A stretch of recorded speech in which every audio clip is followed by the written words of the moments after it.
Thank you so much, and Admiral, good to see you again. If you would indulge me for a second, I tell you, I've been observing your husband Jim and Isabella behind you, and you guys have raised a great daughter.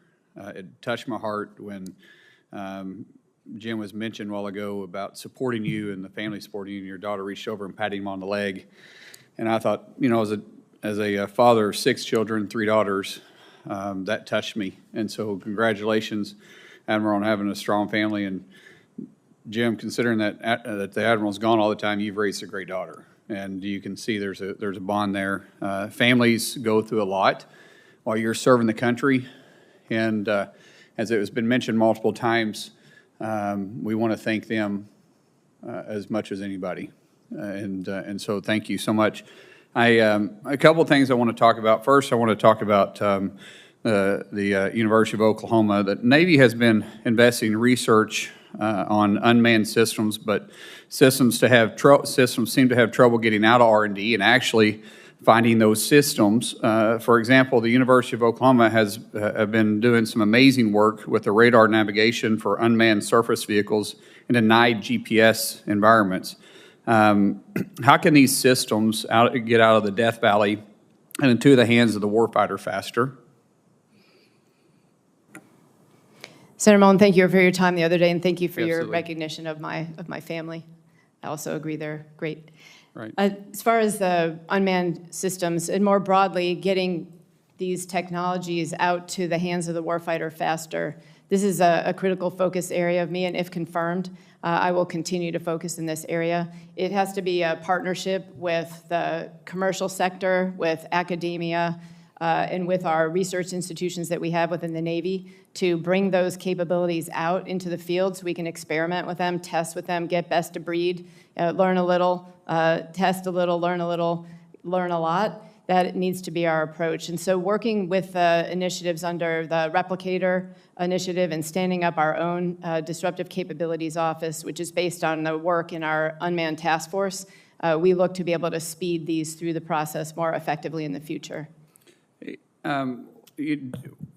What are we doing to engage our commercial partners to maybe help with that and help facilitate that?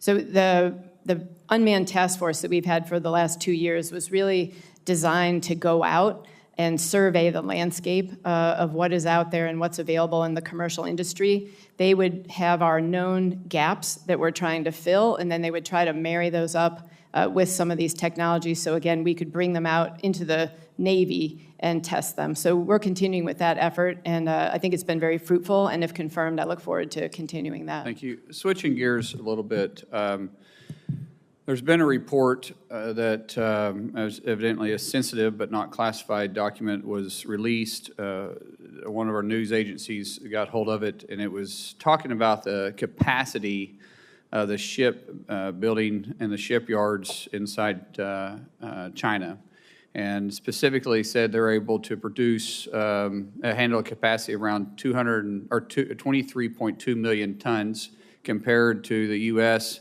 of about 100,000 tons, which is about a 232 times greater capacity to build and maintenance their fleet.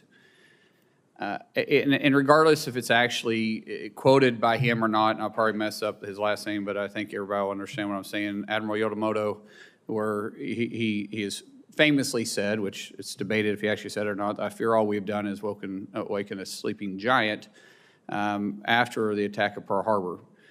We don't know if he actually said it or not, but we do know that he was very against attacking the U.S. He was concerned about our industrial complex and the way that we could speed up and be prepared for war.